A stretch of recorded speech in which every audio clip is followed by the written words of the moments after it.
আজ আমি কোনো রকম মশলা ছাড়াই ঝিঙে, আলু আর পেঁয়াজ দিয়ে ভীষণ সুস্বাদু একটা রেসিপি শেয়ার করে দেখাবো। তার জন্য এই যে আমি এখানে ঝিঙে, আলু, পেঁয়াজ আমার পরিমাণ মতো কেটে নিয়েছি।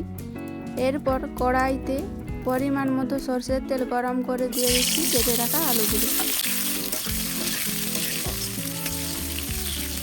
দিয়ে দিচ্ছি সামান্য পরিমাণে লবণ আর হলুদ গুঁড়ো। আলুর সাথে ভালোভাবে মিশিয়ে নিচ্ছি। খুব ভালো মতো মিশিয়ে নিয়ে মিডিয়াম আঁচে আলুগুলোকে খুব সুন্দর লালচে করে ভেজে নিতে হবে। আলু ভাজা হয়ে গেছে, এখন এগুলোকে তুলে নিচ্ছি। সমস্ত আলু আমার তুলে নেওয়া হয়ে গেছে। এখন এর মধ্যে দিয়ে দিচ্ছি হাফ চামচ গোটা জিরে আর 4টে চেরানো কাঁচা লঙ্কা। তবে ঝালটা নিজেদের ইচ্ছে মতো ব্যবহার করতে হবে। ফোড়ন খুব সুন্দরভাবে ভেজে নিয়ে এখন দিয়ে দিলাম কেটে রাখা পেঁয়াজগুলোকে। মিডিয়াম আঁচে পেঁয়াজগুলোকে হালকা নাড়াচাড়া করে ভেজে নেব। খুব বেশি কড়া করে ভাজার প্রয়োজন নেই। আর কেউ যদি নিরামিষ খেতে পছন্দ করেন সেক্ষেত্রে পেঁয়াজটা বাদেই রান্নাটা করতে পারেন। পেঁয়াজটা হালকা করে ভেজে নিয়েছি। এবার কেটে রাখা ঝিঙেগুলো দিয়ে দিলাম। ঝিঙেগুলো পেঁয়াজের সাথে ভালোভাবে মিশিয়ে নিয়ে মিনিট 2-1 সময় নিয়ে ভেজে নিতে হবে। এর মধ্যে এই সময় কিন্তু লবণ বা হলুদ কোনো কিছুই ব্যবহার করছি না। লবণ ব্যবহার করলে ঝিঙে থেকে জল বেরিয়ে যাবে আর ঝিঙেটা কিন্তু একদমই ভাজা হবে না।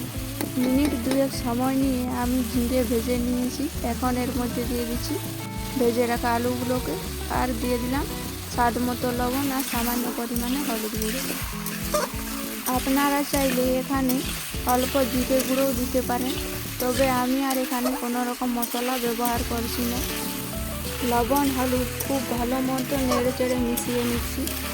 এই তরকারিতে কোনো রকম জল ব্যবহার করার প্রয়োজন পড়ে না। ঝিঙে থেকে যে জলটা বেরোবে সেই জল দিয়ে কিন্তু সমস্ত কিছু খুব সুন্দরভাবে সুসেদ্ধ হয়ে যাবে।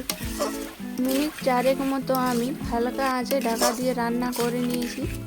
দেখতেই পাচ্ছেন আলু ঝিঙে খুব সুন্দরভাবে সুসেদ্ধ হয়ে গেছে। দিয়ে দিচ্ছি অল্প পরিমাণে চিনি। তবে চিনি যদি কেউ অপছন্দ করেন সেক্ষেত্রে চিনিটাকে বাদ দিয়ে দেবেন। তবে চিনি দিলে ঝিঙে তরকারিটা খেতে কিন্তু বেশ ভালোই লাগে। এবার নামিয়ে নিলে তৈরি হয়ে গেল আমাদের ভীষণ সুস্বাদু পেঁয়াজ, আলু আর ঝিঙের তরকারি।